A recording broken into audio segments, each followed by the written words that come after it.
Ooh-wee. David Benavidez calls out Canelo Alvarez and calls Jermall Charlo a bleep, a cat. We're going to talk about all that and more in this video.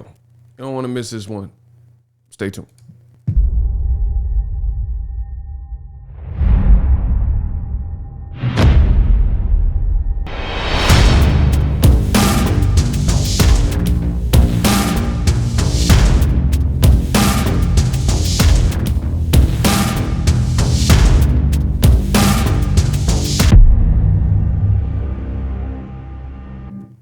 Hey, yo. What up, Fight World? It's your boy Ego, and I'm back with some more boxing. Listen, I don't know how you found my video, but somehow, some way you made it. Please help others arrive at the content by throwing a like on the video with your little thumb. Hit the likes up. It goes a long way when you guys do that, and I appreciate every one of you. Let's close the year strong.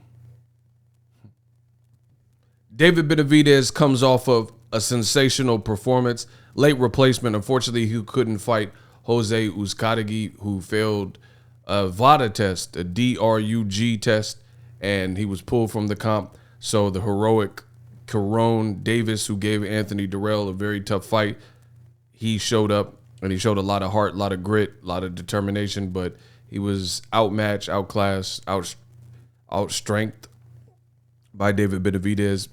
Bit bigger, bit more seasoned in that style, and, you know, it was a valiant effort. So I definitely want to see, for the record, Caron Davis come back, because that's boxing. You know, he took the fight on 2 weeks' notice, roughly, because somebody else tried to juice up because they were afraid to fight David Benavidez.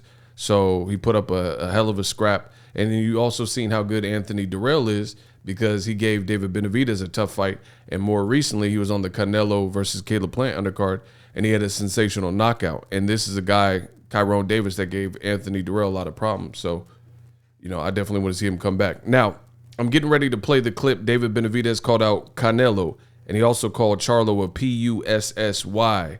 And I thought that was interesting, and I want you guys to hear it, and then I'll give you some more of my thoughts. But for right now, roll the clip. Now you put on this performance, where do you think you are, and what are you looking at? I mean, I think it's an easy question. I think everybody wants to see me against Canelo, right?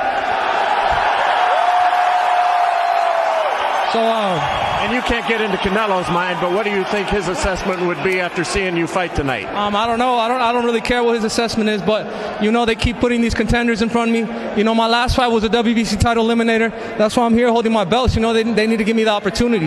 You know, I'll go through anybody, whoever they want me to go through. The big Charlo want to get it too? So Charlo would be the alternative?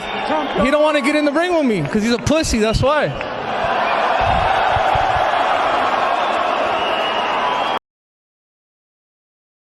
Wow. So he called out Canelo first. That's the big dog. Canelo just became undisputed, knocking out Caleb Plant. This is what David predicted. He predicted that Canelo would be too much for Caleb Plant, and Caleb Plant would get knocked out. So he got his prediction right. And Jim Gray kind of asked him, you guys heard it, what would you want to do if you can't get Canelo? Now, before I move on to Charlo, one thing that I really liked about David Benavidez, first of all, this is what I like.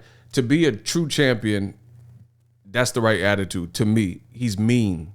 He's mean. He's like, you don't want a bunch of, like Drake said, no friends in the industry. Yeah. No friends in the industry. No friends in the industry. You know, there are some people in boxing that are like, oh, I can't fight this guy. That's my friend and stuff like that. David Benavidez is ruthless. Canelo's not his friend. I mean, I'm not saying I can't speak on behalf of him, but he don't act like he want to be buddy-buddy. He seems like he's content with his Arizona people, you know, his brother, his dad, his girl, you know, his kids, and he's not trying to be friends with everyone. He had beef with Caleb Plant. That's a long-standing issue. He said even if Canelo knocks him out, he still wants to fight Caleb Plant, right? He says he will fight Charlo. He says he wants to fight Canelo. You know what I mean? So he's game-bred dog, and he wants the big opportunities. They're very young. So I like what he said to Jim Gray as well regarding Canelo. Payday. You want payday. I know that. He says, what do you think Canelo's assessment of you is? And you know, it's weird. Boxing media and reporters, sometimes they ask really weird questions. You know, they ask really weird questions. I remember, I think it was LeBron James. It was LeBron James, and he was being interviewed, and the reporter asked something like, what was J.R. Smith thinking? And he was like, how am I supposed to know what he was thinking in that given moment? Wouldn't that be a question for him? And LeBron James just like kind of like shrugged the dude off. Like, how are you asking me how to interpret how somebody else, what was going through their mind? It was a weird line of questioning. I kind of felt the same way. Jim Gray's a legend in the game, but he says, what do you think Canelo's assessment of you? Like, what kind of question is that, bro? Canelo's with his girl in Paris after defeating Caleb Plant, you know, according to his social media. So how would David Benavidez, seconds after knocking out Kyron Davis, how would he know what Canelo was thinking or what Canelo thought of his opponent? So just kind of a weird way to phrase the question. Now, a lot of you guys clicked on the question because David Benavidez did call out Jermall Charlo. Listen, the pressure is mounting and rising. David Benavidez, he's ruthless. He's trying to get him a big fight. So, you know, I commend him. Him and Charlo would be a great fight. My thing is this. I don't really see the Charlo fight happening next, nor do I don't think that's the type. I don't think David Benavidez is who you would want to fight if you're coming up from 160 and that's your first fight. That's just being honest. And I like Big Charlo. I like both Charlos, to be honest. But David Benavidez, he's big. He just fought at a catchweight of 169. He's taller. He's bigger than the Charlos, and he's a monster. You know, you could look at these pictures and tell that. So I don't know if the fight will happen, but there will be growing pressure because Charlo, he said, you know, they had the back and forth. Jermall Charlo had the back and forth with David Benavidez, and I think David Benavidez is pretty old school. He's a throwback fighter, so he's kind of like, don't start none, won't be none. You mention my name, you say you're gonna slap me up or whatever he said. He says he get hit too much, and then he's like, all right, back that up. So, you know, it's a great fight if they can make it. I think, to me, I still think that Charlo versus Canelo or David Benavidez versus Canelo, to me, that's what I would prefer to see in May.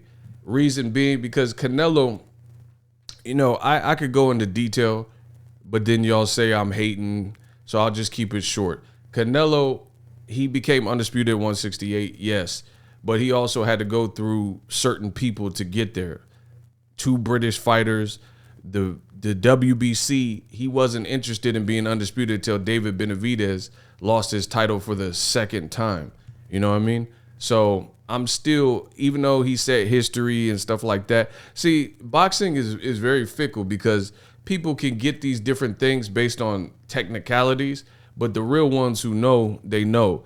David Benavidez was a 2-time WBC super middleweight champion, and then you notice Canelo said he's not going back down to 160, and he wanted to be undisputed once it was clear the belt was out of David Benavidez's hands. You know, that's just fact. If you go through the chronological order, that's what happened. You know, people, men lie, women lie, numbers don't, and you could go through the history and see that's exactly how it played out. You know, that's how it played out. David Benavidez lost his title. Then Canelo was on this quest to be the undisputed guy in the division and stuff like that. That's specifically what happened. So at the end of the day, I still have questions. I think Canelo, there's still tough fights for him. So for me, Jermall moving up from 160 to 168 to fight Canelo, I think that's a big fight. It's a huge fight. And Canelo's not the biggest guy. You know, he's not the biggest guy at 168. Versus if Charlo were to move up to 168, David Benavidez is a big 168. So you would probably be better suited because you're going to give up a lot of, you know, you're probably going to give up height and reach and stuff like that. And he has a difficult style. So you're probably better off fighting Jermall Charlo versus Kyron Davis or maybe Anthony Durrell, Caleb Plant. Get your feet wet with a fight or two, then fight David Benavidez. But, you know how boxing works. We live in a microwave society. So at the end of the day, the fans are going to hear trash talk and they're going to just push for the fight. So I guess we'll have to see what happens. But the pressure is growing for Charlo to be in one of these big fights. And then with David Benavidez calling him out of his name, it'll be interesting to see if Jermall Charlo has anything to say or any rebuttals or response to that. But it's weird because they had the back and forth and it like just suddenly all died down. Like I haven't really heard much. Maybe, you know, I can't really speak for nobody, but I think Charlo's seen that David Benavidez was really about that, and he had no shame in trying to call him out. And he's like, let's get it. You know, if you're gonna say my name, then let's get it. Let's get it. Ain't nothing to talk about. So it kind of just died down. But Charlo was called out again by David Benavidez. So we'll see what he decides to do next. I can't really speak for the next person. He said he was gonna stay at 160. Benavidez is still a monster. The other thing I got to say about Benavidez, there were a lot of people that said he missed weight, and he didn't miss weight. He said the contracted weight was 169 because he was in there, like he was supposed to fight Uzcategui, and then they switched it because it was a non-eliminator, non-title fight, defense or whatever. It wasn't the initial fight that was signed on for. So he said, of course, I'm going to give my body the break and take the extra pound instead of having to sacrifice, stay in the sauna and, you know, on a treadmill or whatever and worry about losing another pound. People don't understand how weight works. People think, oh, a pound is a pound. Like, you know, you go to the deli and get a pound of ham. Losing that last pound can be crazy, and it could be shockingly hard. A lot of people don't understand how weight cuts work fully, right? I've talked to a lot of fighters, and you know, they said the last pounds are usually the hardest to come up off because your body is depleted. Your body starts to dry out, and you're basically dehydrated. You're already flat. That's why you look at guys at the weigh-in, and their body, like their pecs, look all flat. That's why a lot of guys, when they go weigh-in, after they're drinking Pedialyte and stuff, they're trying to get some sodium and water and fluids and hydrate back, or they'll eat a big meal right after the weigh-in and usually carb up, eat some pizza, eat pastas, because you've already done the hard part and made the weight, and now you need to replenish your body, and your body will generally balloon back to what's more comfortable than, you know, being dehydrated. But that's a whole nother story. Let me know what you guys think. Jermall Charlo was again called out, but so was Canelo. Hopefully one of those fights happen in 2022. Let me know what you guys think. Drop your thoughts in the comment section. Use my affiliate links in the description. We're getting ready for the holidays. If you guys got some holiday shopping to do, that does help the channel. And I'm out.